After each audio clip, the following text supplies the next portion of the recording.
La seconde fois où David subit une perte est relatée dans 2 Samuel 24, 1 à 4 et 13 à 17. Il succomba à la tentation de dénombrer le peuple. Il savait parfaitement bien que toutes les batailles avaient été menées et remportées à cause de la puissance de Dieu, et non pas par la force de son armée.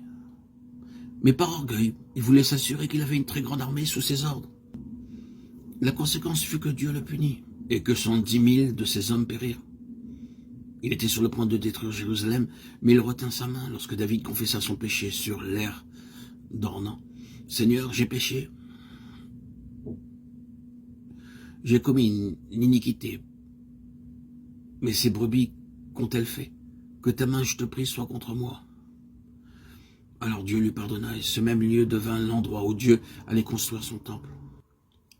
Beaucoup ont péché de la même manière. Ils prétendent: nous devons avoir plus d'argent, plus de puissance, plus d'hommes, plus de connaissances. De cette façon, ils ont changé le plan de Dieu. Mais ils ne peuvent pas battre l'ennemi avec les forces et les ressources humaines. Dans 2 Samuel 11, 1, nous voyons que David devint meurtrier parce qu'il n'avait pas obéi à la parole de Dieu et fait son devoir. Et ce fut la troisième perte de David. David demeura à Jérusalem, fut tenté et commis un adultère et devint trompeur par la suite. Il se repentit sincèrement. Mais Dieu dut l'humilier. Pour le rendre humble, Dieu a permis ces tentations, même dans la vie de David. Dans le travail de Dieu, nous devons être extrêmement humbles et brisés. Ainsi, toutes les fois que nous passons par un temps d'épreuve, souvenons-nous que c'est ainsi que Dieu peut faire de nous d'humbles vases. Dans la Chronique 13, 1 à 11, nous voyons Dieu s'occuper de David pour la 4e fois. David avait appris que l'arche de Dieu devait être transportée sur les épaules des Lévites, et non pas sur un char. Là encore, dans sa sagesse humaine, il ignora l'ordre divin.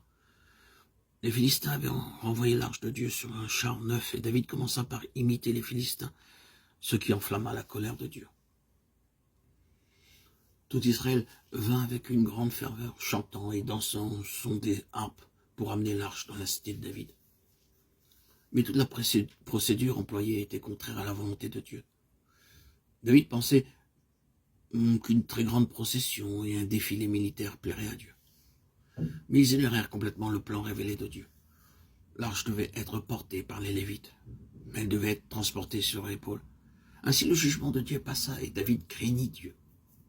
Lorsque David revint à l'ordre de Dieu en ramenant l'arche, il eut une grande joie. C'est ainsi que David écrivit le merveilleux psaume de 1 Chronique 16, 7 à 36.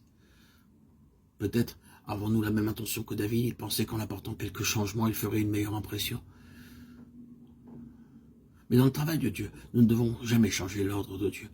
Tout ce qui a été révélé dans la Bible doit être accompli pour chaque période, par chaque ouvrier et chaque assemblée. Vous ne pouvez pas le changer. Lorsque vous êtes tenté et que vous faites quelques changements, il y a toujours une perte.